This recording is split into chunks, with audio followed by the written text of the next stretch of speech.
Well, before we get started, I'd like to thank our panel, Joe, Jen, Gillian, and Mike, for taking time out of their busy schedule to provide our community with this really informative session. We have with us our current Board of Ed President, Joe Curto, former Board of Ed President, Gillian Thorpe. Mike also was a president, and Jen is our current Vice President. So with that, I will give Joe the first question. Can you briefly describe the job of a Board of Ed member? Okay. I generally can't briefly describe anything. So true. And my colleagues here will attest to that. But there's two things to reference, and then I will give a brief description. One, there's a handout in the back on running for the school board, which is by the New York State School Board Association, which is really good. And it gives you kind of some of the legal requirements. It also gives you responsibilities, as well as some of the electoral process that you have to go through prior to the election. So this is worth reading. The other one that really is worth reading is the School Board Association prints something called Essentials of School Board Service. And it's a guide to surviving your first year. And it's written in English. It's a great, and actually some of the stuff that you will encounter if you are on the school board isn't necessarily written in English, so this is a plus. This is a really good handbook for anyone who really kind of just wants to, whoever wants a copy, just let me know, I'll let you borrow it. You can make a copy and just give it back to me, but it's really well done, and NISBA provides it. But basically, to answer your question, we are a corporate entity that basically acts as a governing body. We're similar to like a board of directors of a not-for-profit, board of directors of a corporation. We set policy, we provide oversight, accountability. Our biggest job is to hire a superintendent and evaluate that superintendent, and the superintendent runs the day-to-day operations of the school. So what we don't do is run the day-to-day operations of the school district, and I know a lot of people have that thought in their head when their kid's bus got late or delayed, they call, and they used to call me, but they don't call me as much anymore. Joe, my kid's bus didn't get picked up. What are we going to do about it? Well, that's not necessarily what the school board does. That's more in lines with what happens with the superintendent and the administrative team. So that's kind of a quick summary of a answer that could take 35 minutes. But do reference those two guidelines, and if anybody wants to borrow this, let me know. And we'll put that other one up on the PTA website for Okay. easy access as well. If I can add, they make another one for president and vice president, I believe they do, which is very good also if you go into them positions. The key thing that I would add is what Joe touched on. The biggest thing that's going to happen is people are going to come to you, I want this changed, I want that changed, I'd like to have this changed. It undermines the superintendent and the principals of the district. You have to, I'm a military person, you got to use your chain of command. You have to, if someone comes to you, let Brent know, let Brian know, let Julia know, let them know what's going on. They will funnel it up to the superintendent. It's key, because they're going to come to you and they're going to want an answer, and if you say it, then they're going to think it's gold. The Board of Ed is the top. You are the top person. I told my kids when they wanted Gatorade at young ages, and there's policy in the school, but they couldn't have Gatorade at lunchtime because they have to go to the bathroom all the time. I told them, I said, I'm the top. Go to the bottom first, and then they work their way up. And they were always told no, and I said, well, the answer is no from me. So, but you got to remember that is the biggest problem with being on a school board. They're going to stop you, and they're going to ask you questions. It's fine to ask you questions. It's fine to say yes. But if it's something that you think it should be elevated, shoot an email to one of the principals. Let them know.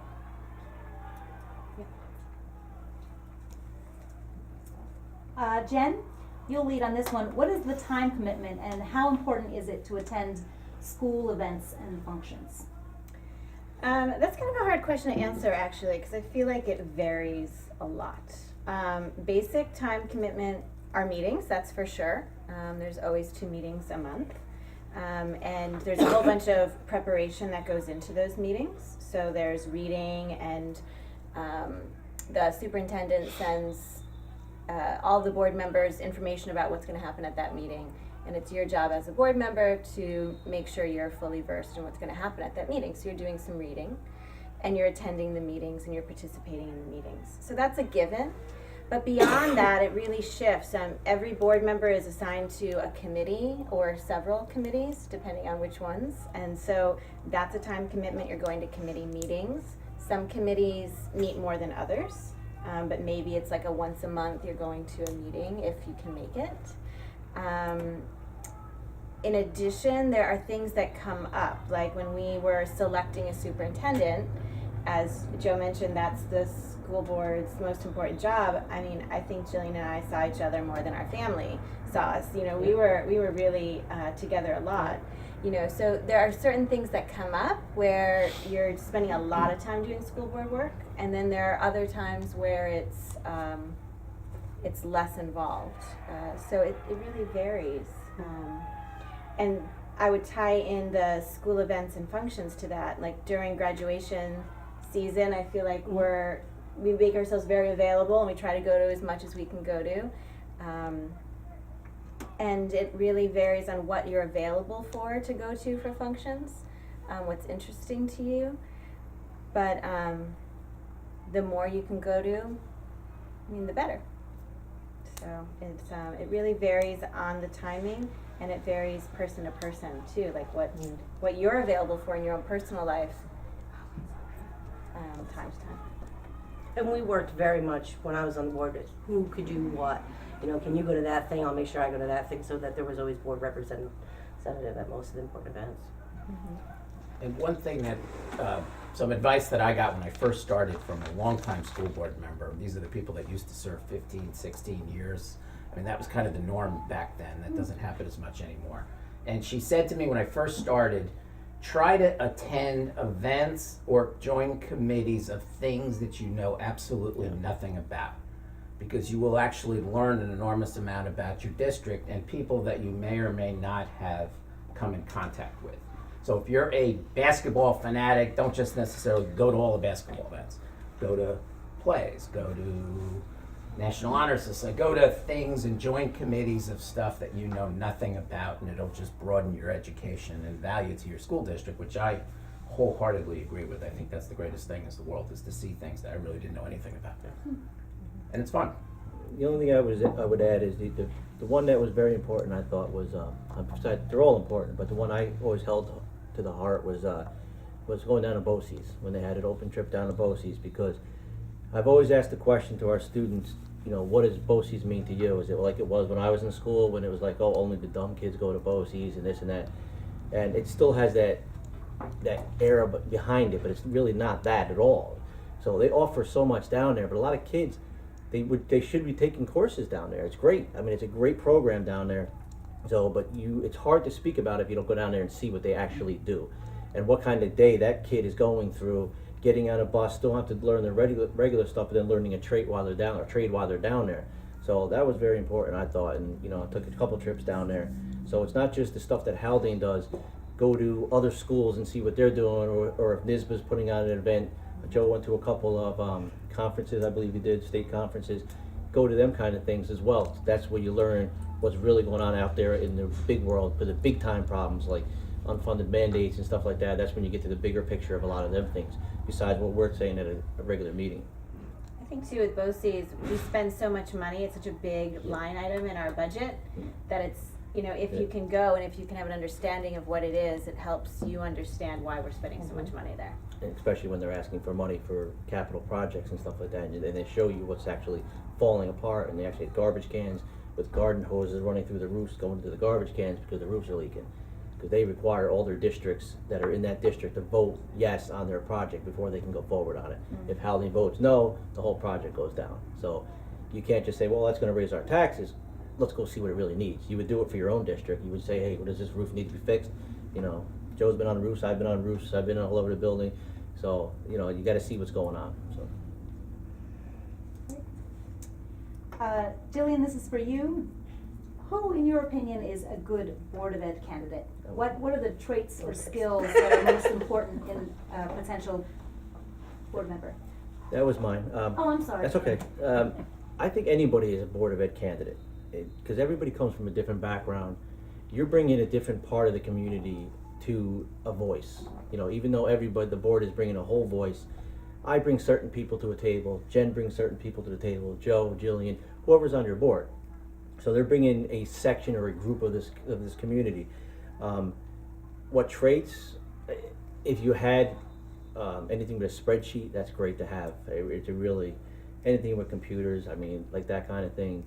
What the state's gonna tell you is, I think it's just reading, writing, 18 years, and vote in the district. That's all the requirements are to be a Board of Ed member. So there's nothing else required of you, except for the training that you have to do now. Really, that's what I think anybody can be a Board of Ed member. I mean, I wouldn't want, the only person I would say no to if somebody wanted to come in and just turn everything upside down, you know. If you have an agenda, what is your agenda really? That should have been vetted ahead of time. But going in, willing to work with people. You may vote no on a lot of things, but do it with an open mind. I voted no on a lot of things, and a lot of times the superintendent or the principals would change my vote later on. You know, come back, give me more information. Just have an open mind. That's all really I think you need. Does anybody like to add to that? I mean, one thing that I think is key, which I always tell people, is you make a lot of decisions, and sometimes you don't necessarily make everybody happy. That comes with the territory, and I think that's all part of governance in any capacity. But you gotta be willing, I think, to make decisions on things that you know might have a negative outcome to something that you hold dear because it's in the best interests of the district. And we represent the district, which is everything. And though my kid, and I've actually done it a couple of times and it breaks your heart, have voted on things that I know directly didn't benefit my kid, but it was in the best interests of the district, and that's what we're here for. And that's kind of hard to grapple with, because as parents, you know, you kind of advocate for your kids all the time, and you know, you want what's best for them. And sometimes when you have this perceived authority that you can make something happen to benefit your kid, you have to step back a little bit and say, you know, I'm not doing it to hurt you, but we have a bigger picture here. And if you can keep the big picture in mind, you will always do better at the end of the day than when you just micro make a decision. And that goes a real long way to the public. My last budget I did as president, we cut the bubble class. And when we did it, there was a good backlash, a pretty big backlash on it. And what I brought to the table was, my son's in that class. So it's not about just me saying, well, let's keep it in there because my son's in there. It showed to the public that, hey, I'm being affected by it as well. And then they were like, oh, okay, well, you know, it helps, it does, you know, but you don't want to make, it's tough decisions, it is. Yeah, putting your personal agenda aside for the good of the district. Right, because you think you're getting on here to help your kid, kind of, and it's not just about your kid, it's about everybody's kid. Thank you. I think that was a great answer. I really love that all of you share that bigger picture, and you know, it's for the entire school district. It's not about my kid. Yeah. Lovely. Thank you. It sometimes takes longer to get to that point. You don't just necessarily get born and elected with that mindset. Sometimes you gotta kind of kick and stumble a little bit to get there. But I think everybody, for the most part, does. And when you have a good board that respects each other, and you have an administrative team that respects the board and vice versa, it makes it that much easier because everybody is mentally on that same page. But, you know, right out of the chute, sometimes, you know, it takes a little while. And there's nothing saying in terms of who's a good board candidate. You don't have to have a kid in the district. Right. Yeah. Right? Right. Like No. you can be a senior, you can be somebody who doesn't have kids, you can, Absolutely. you know, and that also is a valuable voice. It is. And sometimes that helps balance the personal agendas. Yeah. Now this question is for Gillian. What is the difference between the various roles, trustee, vice president, president, and how important is it to be able to work as a collective body or team? Well, I think we've kind of already hit on it. In my experience with the board, what I really liked is that I served under 3 different presidents before I had a chance to serve myself. That means I got to witness different leadership styles, learn things in different ways. And what I found with the experience of the board that I worked with was that we all complemented and balanced each other very well. And so it made for a really, really good board where we all felt we knew somebody's strengths, somebody's weaknesses, and we would share and just talk and communicate with each other. And I think so it's a constantly changing board, no matter who comes on or who goes off, but I think over the long term, it just is really about communicating with each other and understanding that nobody is the boss of anybody. We all take turns filling in those roles. I would just add, I mean, president is the most important role. the bottom line, top, that's It's the the most person. exhausting role. It is. There's more, definitely a lot more time put into a president. Yeah. Vice president as well, but president is preparing the meeting, sitting with the superintendent. I don't know if they still do that. I assume they still do that. Sit with the superintendent, prepare the agendas, get everything ready, be the funnel point for all the other members, because you're nothing by yourself. You need 3 people to be a quorum, so you have no power whatsoever. But everything's funneled through that president, so you're getting everything. I was elected vice president my very first year. Did I know what I was doing? Absolutely not. Did I get by? Yes. 'Cause as long as you know Robert's rules of laws or some aspect of it and how to conduct a meeting and do it professionally, you'll be fine. But if you're a vice president, don't get scared over it. Jen became vice president, second year into it, and it's not difficult. But watch the president, because you'll do it yourself, but there's certain things the president has to do. So that's an important role. The president, I think you just have to prepare for it. Nothing says you couldn't be it on your first year if they voted you in on it, but it is a little bit more to it. So. And I really do think, like I said, it changes with each group that you're serving with. It was very different when I started. It was Dave. It was very much Mark Valente working directly with the president. But when I left, after we kind of had more of that, where we were really sharing a lot more of the responsibilities and insights. So it really is about working with the team that you have. And we've all had it lucky, I would say. I mean, you could have, theoretically, you could have a crazy board. You can have 2 people that are just, that are against this and 2 against this, and you just got to keep the peace. They have their opinion, and they're allowed to say it. If they're voting no, they're voting no. But as president, you always try to get it to something. Not try to change their vote. But I will tell you the one thing when I get to the budget later. The one thing as president that you have to get a 5-0 on is your budget. You have to get a 5-0 on a budget. Yeah, I think it really, it depends on the group, what the dynamic is. But I can say that as a trustee, my role was very different than even as a vice president. Like I feel like, and then the president just to me seems like there's even another huge jump in terms of responsibilities. And what's really nice that I've seen is that it switches. People are president one year and then they're the trustee the next year. It's not like because you're the president, you're always the president. And I think that that's really nice too, that there's a balance with that. It helps from power somebody, Yes. perceiving that they have false power. Yeah. King of Haldane or something. Because you certainly have more responsibility. You have nothing. But as Michael said, you're still just one voice, Yeah. and nothing gets done without a quorum. Right. So, even though the president has all this responsibility and this presence and status, really, your vote doesn't matter any more than anybody else's, and that's something that's good to remember. One thing I would recommend is one thing that we instituted years back with, just see who wants to do it before the end of the school year. Just say, anybody want to be president? So if 2 people want to be it, have a little debate. Because you'd be surprised, it's usually, well, I'll do it again. I'll do it again. So, there's plenty of times, I went from vice president down to trustee again, president back down to trustee. I don't have a problem with that. So, I mean, if you want to give it, kind of like try to be vice president. If this was our board, I'd say, hey, I would like to be vice president next year. Nobody else, all right, nominate me then. I'm fine with it. I'll do it. This way, when you go into your reorganization the first Tuesday in July, you're not sitting there going, vice president. Critics. I guess I'll do it again. Nobody else wants to do. So just do that discussion before the end of the school year. Yeah. And there's no reason why someone who wants to run for the school board has to have aspirations to become president or vice president. We've had some excellent board members through the years that only were trustees because that's what they wanted. They didn't want that other level of so-called responsibility, and there's nothing wrong with that. There are people obviously that would like to be in charge, or they have a skill set that might be conducive to that, which is fine too. But there's nothing in the, the theoretical, practical sense where you have to think that someday I'm going to jump into one of these slots. You don't have to. And there's no reason, why you can't be an effective board member by just being a trustee. You are, and you can be. Perception, Well, we're back with you, Joe. What surprised you the most about your board of ed position?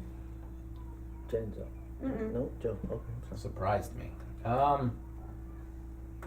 I guess, I don't know, I've been doing it for a little while, so I seem to have multiple surprises, and they seem to change through the years, which isn't a bad thing. It does evolve. I think when I first started, I was very surprised at the level that people would communicate to you about issues. And maybe that was just a function of the time that we were in it, because it was a little contentious back then. The board was very divided, the community was divided, and I was a little surprised that, I couldn't get from aisle 1 and aisle 5 of Food Town in less than an hour and a half. That's changed, and that's different now, and I'd like to think it's because the district's doing a better and good job of that. People aren't as aggressive in their comments. We still do get comments, or, I know I get them, I speak for myself, but they're different than what they used to be. And I think that's a good thing. Another thing which I'm really surprised at is the amount of people that you meet that I probably would have never met if I didn't do this job. And a lot of people that I've become very good friends with, and I may even have philosophical differences on many things, we become pretty good friends because we work together. And I would have never met those people, if I didn't. I've gotten, friendly and worked well with teachers and staff members, superintendents, and, there's no reason we still can't disagree, but you actually see them in a different context, and you realize that, there's some pretty cool people around here. Not that we didn't know that, but you just know it differently and deeper because you've done this job, and I think that's one of the cool things about the job that really did surprise me. I would just say, in the beginning, like Joe said, transparency in the beginning was not there. You have to have transparency. The more you give out to the public, I don't care how long the meeting is, if you just give the information out, the TV was one of the best things that we instituted years ago. A lot of people don't go to the meetings, but they watch it, because they always come up to me, oh, I saw you on TV the other night, oh They yeah, I really like what you watch it. said. They really do. They actually watch it. They actually watch And the it. town So- board meetings too. Yeah, I okay, know. so don't think that people aren't viewing what you're doing. You see Yeah. one or two people in the audience, they actually are watching it, and especially the old timers, they're watching it, they're seeing what It's you're really doing. consistent too. Like Yeah. I've seen the YouTube views, Mhm. and it's like the same-ish number of people. Like it's a consistent group that really look for it every week or 2 weeks. The other thing that surprised me was when I first came on, oh yeah, we gotta change this, change. You don't have a lot of power to change a Yeah. lot of things. A lot of it's state mandated, and it's just like, this is what you have to do. You got no choice, and you're always like, why are we doing this? This is stupid. Well, state says we gotta do it. Oh, okay. So unless you change the state, you can't yell at your superintendent. You can't say, well, this is ridiculous. It is ridiculous, but she can't or he can't do anything about it. And the last item I had was, you'd be surprised on how much people change that work for the district, the teachers, when you ask something. I kept trying to tell them, don't treat me like a school board member. When you go to a conference and you say, hey, I got a question about this, or why can't this be, oh, we'll change that. Don't change that right away. I'm not doing it as a school board member, I'm doing it as a parent. I'm just asking a question as a parent, that's it. There is a little bit of a, I can understand it because they know you're on the board, so that was one thing I was a little surprised with, how much that actually changed, that they bent over backwards for you. Not saying they didn't do it before, but it was everything you really asked for, Hey, can you change that light? Oh yeah, we'll change that light for you. It's not the way it's supposed to be, so. I think just to add, it's something that you both touched on, but there's a lot of bureaucracy in public education, and if you've worked in public school land, you have a sense of it. But and I've worked in the public schools, and I had a sense of it. But working at it and this level, you really see it. There's red tape and there's bureaucracy, and things move slowly. And there's a process and a protocol for everything. And everybody always says, can't you just? Can't Yeah. you Doesn't it just? just make sense to? Shouldn't we? No. It's a whole thing. And, We're used to that. and it's about, like, for me, it's also about finding the rhythm Mhm. of a school. Mhm. There's a rhythm to it, and it's like you kind of have to give into that rhythm. Instead of walking in and thinking you can make all these changes and make things move quickly, and this makes so much sense, why don't we just, Yeah. that's, you gotta take that out of your vernacular, and work within the rhythm of the schools. Because chances are we've tried it. You're not the first person to think it. Yeah, and there's a perception, because there's a comment that gets thrown out, why can't schools run more like businesses? And I had that theory when I first started, and I came guns a-blazing, and I had my business degree, and I had my own company, and you know what, I had to run all this stuff, you guys are crazy. And then you kind of realize that schools aren't businesses. Now, you can apply business standards and protocols sometimes in your decision making, but schools are totally different from a culture standpoint than a business. We don't make widgets. We have people who are students, and it's different. So you can't just, and I think that's part of the reason why a lot of very successful business people have not done well in the education reform movement, because they just assume it runs like J.P. Morgan, and it doesn't. It's different laws, it's different cultures, and it's a different product, just frankly. And sometimes that takes a little while. It took me a little while to get used to it, and once you get past that, you can actually accomplish a lot. It's just different. But I hear that so often from people that just are completely distant from that world. And I run a business, why can't you do this? Well, the law, one, says you can't, and two, it's just different. It's totally different. That's a good clarification. Jen, what is the relationship with the superintendent, the administrators, staff, parents? Well, I think we've touched on it a bit, but really it's, the school board's role and job is to hire the superintendent and then to support them, and so we, our direct line of communication is with the superintendent. It's not directly with the teachers, it's not necessarily directly with the administrators. Like, the person we talk to the most is Dr. Bowers. And we can talk to the administrators, we can talk to the teachers, it's not like they're off limits, but I feel like the first person I'm gonna go to if I have a question is gonna be Dr. Bowers. And that's that chain of command that Michael talked about. And so I think the role is support, and I think it's different with parents. I think with parents, it's our job to listen to them and to hear them and to be available for comments and to share information with them in plain English that they might not be understanding from the board meetings or from reading policy online. I think we're almost like interpreters of the school policy for parents. But again, it's to guide them and direct them through the chain of command as well. So it's not to yes them to death. It's not to want to please every parent. It's about guiding them to who they need to talk to about their concerns.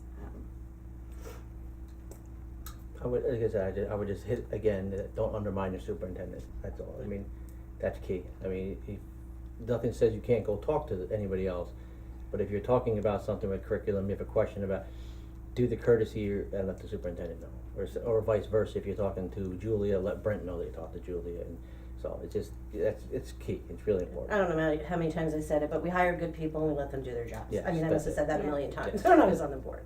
Yeah. And you hired a great superintendent, I hear. We tried.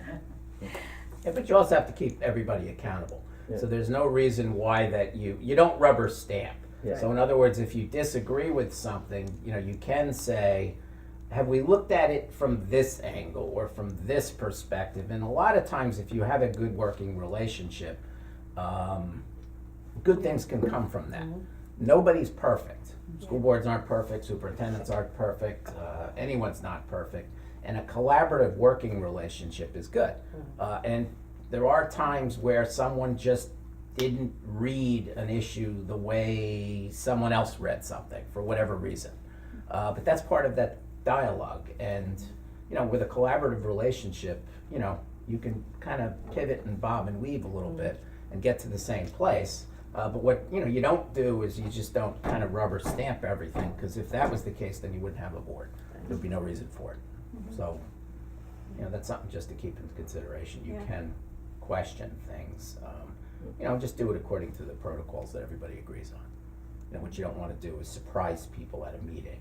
Yeah. So when you walk into a board meeting and you think you're talking about X, Y, and Z, and you've gotten the information and you've requested certain questions and answers, and you get at the board meeting and all of a sudden you pull out, aha, because there's a TV camera going, and you see so much of that in public life nowadays.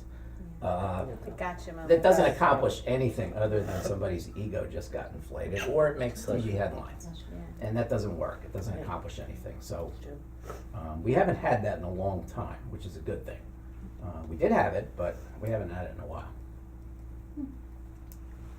Excellent. Well, I have to say that my impression has been that we've been lucky as a community to have such great members of our board, really willing to serve our community and at the best interest of the kids. So we've been lucky, and I hope that luck continues. Mike, can you share what role a Board of Ed member plays in the budget creation? I think that was one of my pet peeves. I loved creating the budget. Well, not creating it, but going through it. It's a huge role. The role that you play is how I would do it now, because I won't go up in the past of the time and all that stuff. But your superintendent and your administrators are going to give you a budget, a number. But what you should be giving them is where you're comfortable with as a board. If you're the president, you talk to your trustees and vice president. You say, we're comfortable to go at the cap. We're comfortable to go above the cap. We're comfortable at a 1% growth, 2%. This way, they know what they're working with. I don't like the way the budget used to be presented in pieces and all that stuff. And some of the times it had to be. Ann is excellent at what she does. Work with her on that. Just let her know what you don't want and what. But it's a line by line process. It really is. I mean, back in the day, Joe and I went through. I put everything on a spreadsheet, and I sat with Joe and I said, it's not a rollover budget. It's not a true rollover. And we sat and we looked at things and we cut a bunch of stuff out of there. We came to the school board meeting, and you had every union member at that meeting thinking that, oh my God, what did you cut? You know, that the word got out in the street. That's how Cold Spring is. So we came in and then we just turned the laptop around and said, this is what we cut. We don't know what we did, but tell us what we did wrong, and this is what we think we can cut. And they came back and they said, oh, that's great. Now we know where to go with. It's a give and take. You know, it's just you give them a number that they're comfortable with, because like Gillian said before, we really don't know exactly what she needs and what they need as administrators. I don't know. I fix airplanes for a living. That's what I work in the military. So I don't know. But if you're going to come back and you want a 14% tax increase, I'm going to tell you it ain't going to happen. So you got to give them a ballpark to work with and let them do their job, and then go through the budget and then be ready to have things to cut. The budget, like I said, as a board, it has to be a 5-0 in my opinion. And I think everybody at this table would agree. If you have a 4-1, a 3-2, it goes back to what I said about different people from different parts of the community. If they're coming in, their people that follow Jen are going to say, well, Jen voted no, so I'm voting no. And they're going to go no on that budget.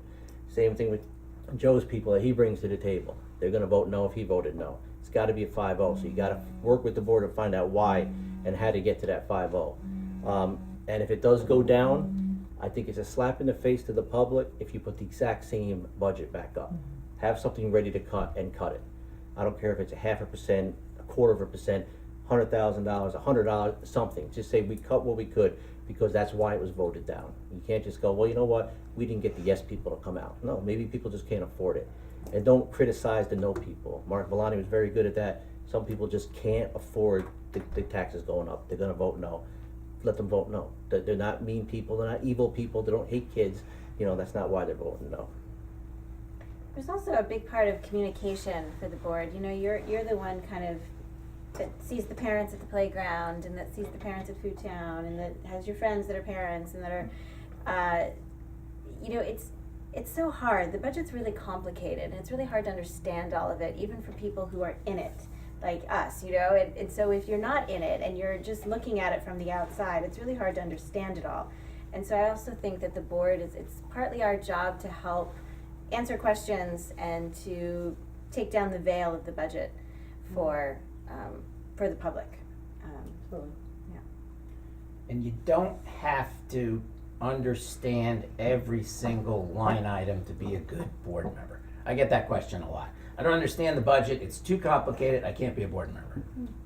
It doesn't work like that. Typically, at least through my years, you have one or two people that kind of take the budget under their arms and they kind of like it. And, you know, you have people like Mike who, you know, reads it before he goes to bed. But they understand it and they understand the line items of it. You know, I've subscribed to that theory of years. But you have other people who just don't, and that's okay. I mean, we have a business official who's phenomenal. We have an administrative team that understands their components of it. That's their job. What you need to do as a board member is understand the concepts and the parameters of what the community will or won't accept, and the details and the minutia of it. Not everybody needs to understand it, and I think people need to understand that because it can be overwhelming. There's 355 line items, And it's a headache when you read it from start to finish. And there's no reason why everybody on the board needs to be that embraced with it, because it's counterproductive. Yeah, the main thing is get out to the public what was cut or what was added. That's what they Right. want to know, and what your tax rate Yeah, the is. changes. The main thing a board member needs to know is what a tax rate is and what a tax levy is, because they get the two mixed up all the time. And a 2% tax cap is not a 2% tax cap. That's still going on. I mean, it's you know, but on the board you have the veil, you know what it is, you see it, but that's the questions you're gonna get. So, you wanna avoid your 2%? No, I didn't go above my 2%. You know, that's always the given, so. But like Joe, it's perfect. You don't, not everybody, I mean, I did know every line item because that's what I did, but, you know, but that, I brought that to the table, you know. I so did that- not. No. I'll fess that But up then right now. But Ann came along and she made it 10 times better with hyperlinks to other stuff, and it's like, Yeah. what was this going to? And they showed you what was purchasing. She's excellent. She's very Yeah. good. And currently Peter is the numbers guy, right? Yes. He's a numbers guy. Yeah, yeah. Likes the Joe's, numbers. you're a numbers guy. Well, no, I'm talking about in the Yeah. next. He's a budget guy, yeah. Yeah. Yes, yeah. I'm not discounting Joe. You're welcome to discount me. Peter and I sat many hours together. Yeah, it's complicated, the budget's complicated. Yeah. And I think what the public wants to see is they wanna see value, they wanna see that they're getting something Yeah. for their money. And, you know, you've got a percentage of people that are active and participate, and then you've got a very big percentage of the people who don't participate and aren't active, but votes are as important. And those people you never hear from unless something's wrong or it's vote time. And just because there's not 100 people in the room screaming and yelling at something or advocating for something doesn't mean people aren't concerned. And, you know, I think the board has done a good job through the years of keeping incremental progress. We haven't gotten everything that we all want, but we also haven't gotten cuts that potentially could be there. I think what you don't want to see is this in your school budgets. You want to see more of a consistent line, Yeah. and that's how I think you build community support, and I think that shows in our numbers of approval ratings. There are districts out there that go like this. You know, they have a 2%, 6%, -1, up 3, and it's like, you know, what's going on? That's not healthy politically. And when you want to fill the room, tell them you're canceling kindergarten. Cutting kindergarten, then you have the whole room full. So I was just kidding. But now I got you all here, want to talk to you. So. Which is not mandated, which, as Yeah. crazy as that Yeah. sounds. Yeah. All the crazy things that are mandated and that's not. Right. Jillian, Yes. what are some of the misconceptions regarding serving on the Board of Ed I that think you're we aware of? already hit it. I think the biggest misconception is that you have more control than you have control over. I mean, I really think that's it. I've had so many people, oh, can you change this, change it? No, it's not something that we do. So I think we've already kind of exhausted that one. Yeah, I think you're right. So, Joe, what advice would you give to someone considering running? Go for it. I don't think that qualifies as advice. You know, it's hard work. It's a lot of work. It's frustrating. There are nights when you stand up or walk around the house at 3 o'clock in the morning, you're ready to break something. But on the general consensus of things, when something good happens, which is most of the time, you actually feel pretty cool about it because you've been part of something bigger than anything you can accomplish with not being on the board. And, you know, just be prepared to work, be prepared to make tough decisions, and be prepared to collaborate with people that you either may not know or think you don't get along with, and accept that. And if you're willing to keep an open mind with that, it could be great. I mean, when I first started, Mike, I'd never met Mike before, but he had a reputation from certain groups in the community. Mike was tough, Mike was an anti-school, Mike was anti-that. So I just thought that Mike was It's all an true. anti-guy. It's all true. Yeah, I was And then labeled when a I no guy. met him and we sat down, and Dave Morandi was the same way, Yeah. you know, we became very good friends. I mean, I visited him in the hospital, he visited me when I had back surgery. I mean, you know, so perception, you know, you get to know people and you get to know different people. It's a great experience, and it's something that I would highly recommend for everybody to do at least once. And yes, it's a lot of time, but you know, there's different levels of time, and you don't have to be a president, you don't have to be a vice president. But definitely try it, because you will have a completely different perception of your community when you're done. And that is just a given, because that's a fact. And it's usually a good one. And at least in this community, I think it's a great one. I would add, if somebody had asked me about running, to make sure to check your reasons for running. Make sure it doesn't have anything to do with your ego. Because a lot of times people don't even realize sometimes that they're doing this stuff. And if you're doing this for that purpose, you're gonna have a miserable time. But I think it can be so rewarding if you're one of those people that do find, reward in being just one small part of a bigger picture. It can be hugely rewarding. And, I walked away last year. I can't even tell you how hard that was because I will miss it. I mean, if it was so awful, I wouldn't miss it so much. It's just a matter of, it's a time issue. There's a lot of time that you have to devote, so make sure it's the right time in your life. You miss it, Gillian? Because we have some board seats. I miss it, but I'm in school now, so I can't. Jen, what is one thing you learned from the experience, like your takeaway? I think I'm gonna say that one of the things that I've learned that I didn't expect to learn was that we've got a really great school, and I felt like I knew that, and then the more that we dive into it and the more that you see behind all of the curtains, we see all of the dirty laundry, literally. We see every penny that goes in and goes out of this place. We see everything. We know all the good and we know all the bad. And I at this point, I think, wow, we've got a really amazing school. It's not perfect. There's stuff that we can do, and there's lots of improvement that can happen. But we've got amazing administrators, amazing teachers, an amazing superintendent. We've got a community that really cares. So I would say that I love it even more than I thought I would, even after I've seen everything. And I think that's really great. I would just say you can make a difference. That you can. The biggest thing the two things that I remember, and one of them I'll say for last, what meant the most to me.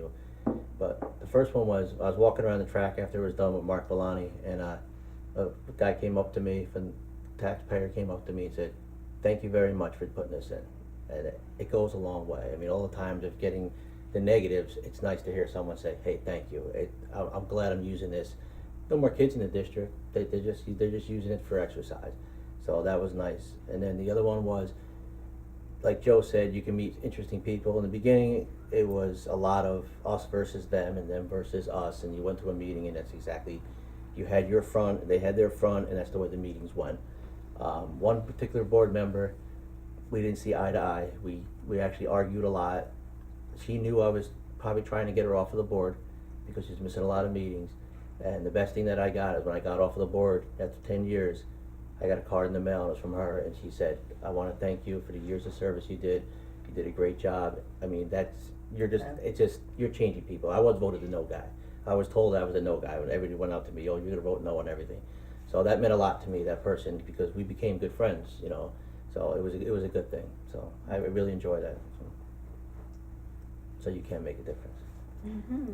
And you can go from a no guy to a yes guy. Yeah.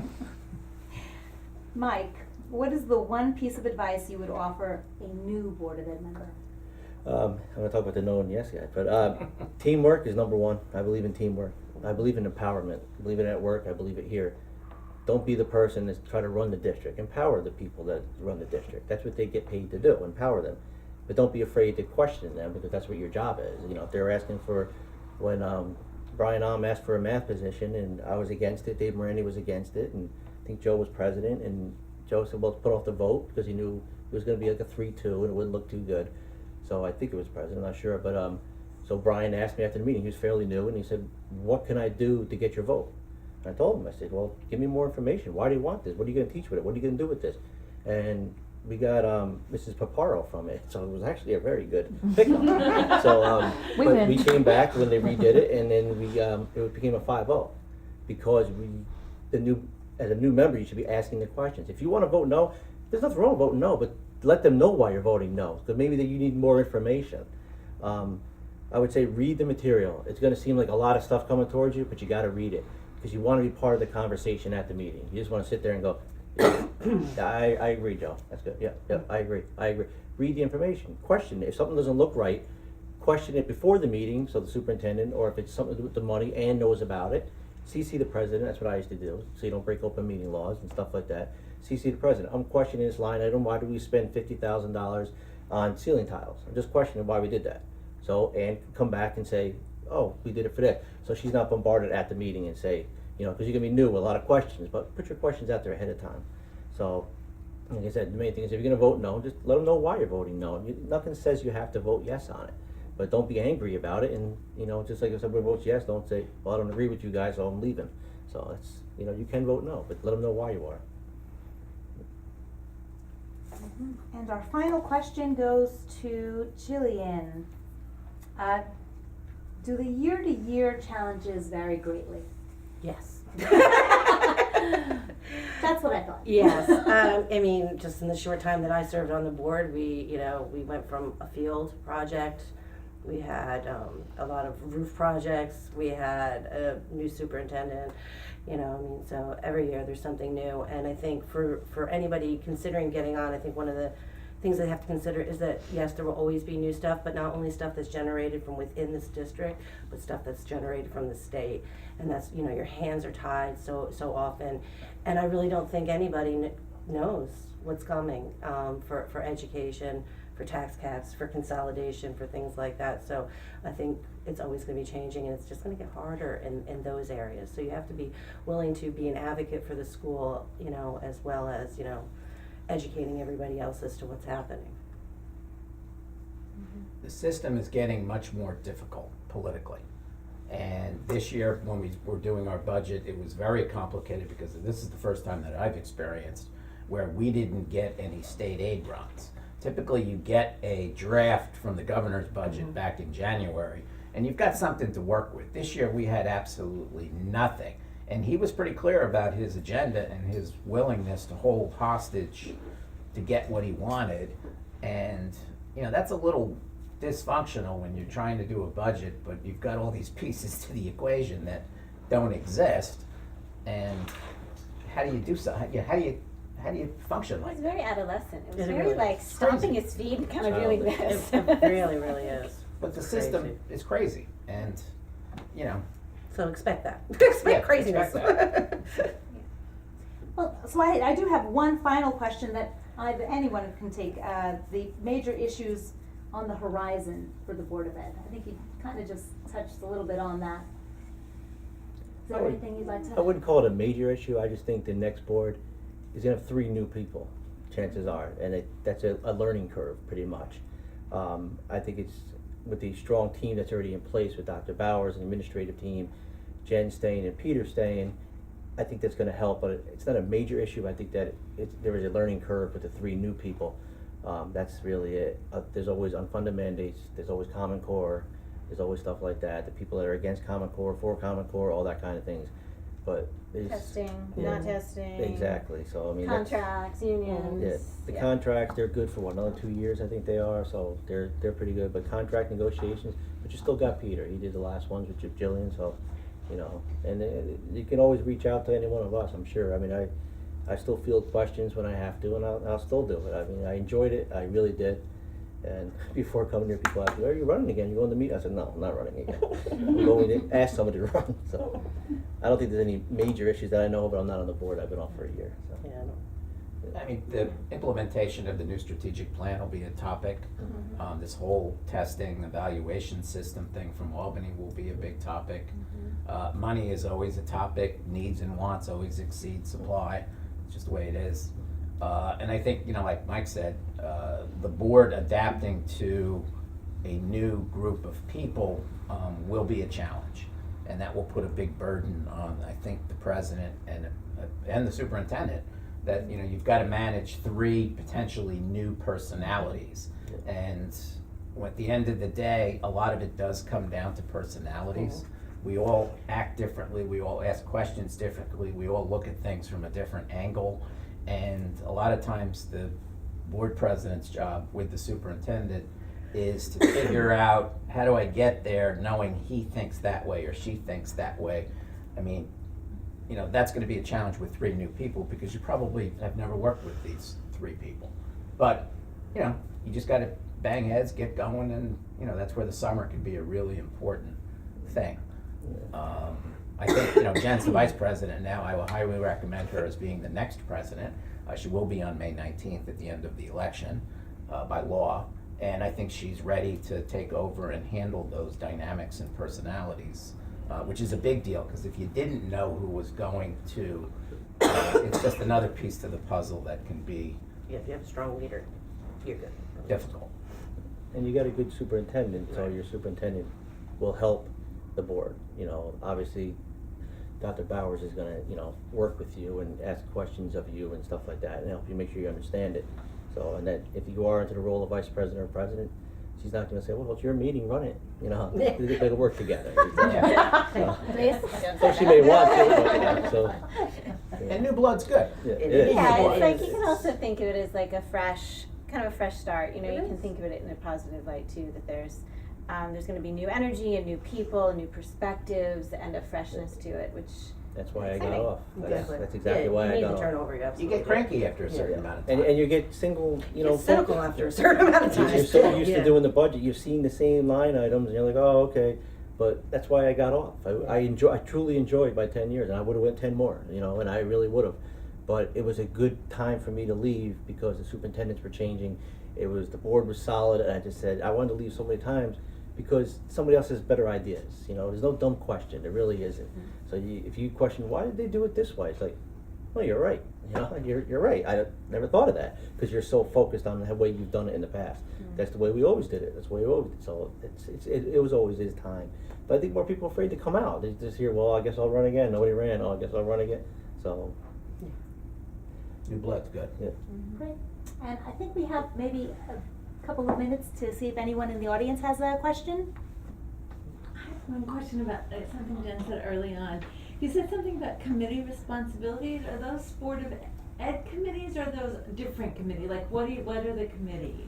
yeah, and the answer is yes to that question, cause there's both. There's Board of Ed committees, and there's, I don't know how many, but like It the, changes every year. it kinda changes every year, but there's, you know, the code of conduct, buildings and grounds, Arts, Audit. health. those But aren't, those Safety. committees arts that aren't, that are not just school board committees. is that's that right, like the Right. Arts Booster Club, the Blue Devils Booster Club, those are, the PTA, those are groups and committees, but they're not Board of Ed committees, they kind of operate a little bit separately. But we still try to always have a representative on each committee, and it doesn't mean, you know, for example, like I'm the Board of Ed representative for the PTA. It doesn't mean I'm at every PTA meeting, it just means it's on my radar, and when I can go, I go. You know, and I make more of an effort to go to that because I'm that representative than on the Buildings and Grounds Committee, which I'm not the representative. So there are Board of Ed committees as well as, I don't know, other school committees, I guess we'll call them. And Does that answer your question? the board ones, they dissolve every year, and they get reinstated at the first meeting of the month. So, the first meeting in July, the reorganization, when you establish your committees again. There's certain ones you have to have by law. Right. You know, audit committee, that kind of thing, you have to have them. They're, all the board ones, we reestablish them in July. We'll say, okay, and then we'll ask, who wants to be on it? We don't just say, you know, if you're not there, you usually get on the ones that, oh, nobody wants audit? Yeah. Well, guess what, Joe, you got it, you're not here at the meeting, so Joe's got audit, so you just write it down, so. So It's are also you a little bit officially based on on- that committee then? Like I'm on the Yes. Code of Conduct committee and I wanna stay on the Code Then, of Conduct if you were a board committee. member, you can request to the board president, I'd like to be on the code of conduct, and I would guarantee you, most likely, that. They'd be like, Would say, "Oh." Yeah, I think they'll leave me there. That's it, and you're still, now your position that you were in, either as a parent, middle school parent, high school parent, whatever you were before, becomes vacant, the PTA usually fills that position, and you get the board liaison position. So, because every committee breaks down, it'll say how many people they want from each, all the teachers, the minute who was on it, and then it'll say board liaison, so you would have the board liaison spot. So in that capacity, if you're currently very active in certain committees and do a lot with those committees, is there a conflict if you are suddenly on the board? I mean, obviously there's always a time conflict, but in terms of a conflict of interest in terms of the things that you can go in and do in the school, No, I would just caution you on what I said before about the power that brings that you have a board title now. So now it's gonna be like, oh, you're on the garden committee? Hey, we need all this new stuff here. So, well, you got some pull ones, you know, just be careful, you know, with that power that you don't have, but people think you have. But I think you can still be interested in Yeah. any committee that you're interested in. I think you're just looking at it through a Board of Education's eyes instead of just Yeah. you as a parent and a community. It's one more layer of eyes you have to look through it. I like the safety committee, I stayed on it, I was on code of conduct committee, you know, audit committee, you know, all different ones, you know. We switched when I was Yeah, on. yeah. We would be really good Yeah. about giving everybody a turn to see which committee they were most interested in or. Mm-hmm. And you can still go to it, Yeah. it doesn't matter, Yeah, but what if you're running committees already? That's what I Yeah. meant by like. Well, I don't think as a Board Because of that- Education. that- a person but that who committee is running supposed a to- committee. but that committee is supposed to re-elect usually by the bylaws, it'll say, No, I'm talking about PTA related stuff, not like Board of Ed mandated committees. well, it shouldn't matter at all. None of that You matters. don't give up your right to be a taxpayer. Yeah, and you're still a citizen, Yeah. you're still, you know. And the laws are pretty clear, like if you go to, say 3 people show up, as long as you're not conducting business, you're not breaking open meeting laws. That's the only thing you gotta be careful of. If you're on a committee and Jen and I show up and we're on the board also, and we're working together, it don't matter, but as long as we're not saying, hey, at the next meeting, what do you think about doing, and that's when you're breaking open meeting law. Or if someone comes up to you, starts asking, that's where I get a little, you know, I get a little on this side of it. I'm always to say, listen, I'd rather take the safe side of it, and I would just walk away, and then you two can talk, you know. I Same mean, thing. you'll have a balancing act, which you'll have to kind of come to grips with. But, you know, the other flip side is sometimes you can bring an issue to the board and back to a committee that might not necessarily be on the radar because it just isn't. So that's not a bad thing. But there will probably become a balancing act at some point. Because, you know, we all get involved for certain reasons. Generally speaking, the reality of the job, 80% of what you do is stuff that you either don't like or never had any interest in because you just have to. So you're gonna start finding a time commitment that may take on certain things that you never really expressed much interest in, but it's just part of the job. Whereas you can't just focus on one thing. So it's kind of a balancing act that, you know, every case probably will be different. I don't think there's a steadfast rule of thumb. And what the liaison really, when you go to the meeting, they'll say committee minutes, and you can say, oh, I was at the last meeting, and it's what we discussed, and we foresee doing this in the summer. You're just giving an update to the board, because we don't all know what was going on with that, that's it. And you're the focal point, so if we're getting bombarded with questions, we'll say, oh, talk to Jen, she's on that committee. So, and then Jen can let the board president know, who lets the superintendent know what's going on. So we use the same chain all the way up, so. What do you think are going to be the biggest holes that are left from the people that are leaving? We've had a whole run of great Board of Ed members for years. I'm not just rubbing your egos. I think we really, really have. And every time somebody leaves, there's big holes. What are going to be the big holes this year? Well, Joe fills several holes that you're. We'll be losing several. We'll have several holes to fill to Joe because he's kind of. But I've left before Yeah. and come back, so those holes have never become permanent holes. They get filled pretty quickly. You'd be surprised how resilient the system is and the, Trying to pay a compliment here, Joe. Thank Take you. it. Take it. I mean, I think everything will be fine, as I- long as people are willing to work together. That's the big thing. Yeah. And if the 3 of you are the ones that are running, I think we'll be fine. I'll give you guys a compliment. And the thing about the roles is your superintendent's still there, you know, so she's been here for a year now, so she knows the ins and outs of what's going on with the board and the holes to fill. NPS, she's been doing this Yeah. for a million years, Yeah. so she. Sorry. She's been doing it for a very long time, so she knows the ins and outs, even though she's only been here a year. But anybody at this table, if you picked up a phone and said, hey, I had a question about this, and I'm kind of embarrassed to bring it up to the other board members, can you answer this question? I get that all the time, and I still answer it. Yeah. I'm not gonna say, you know, I may say, listen, when I did it, it was like this, but I don't know the answer, because I cover the meetings for the PCNR, but that's it.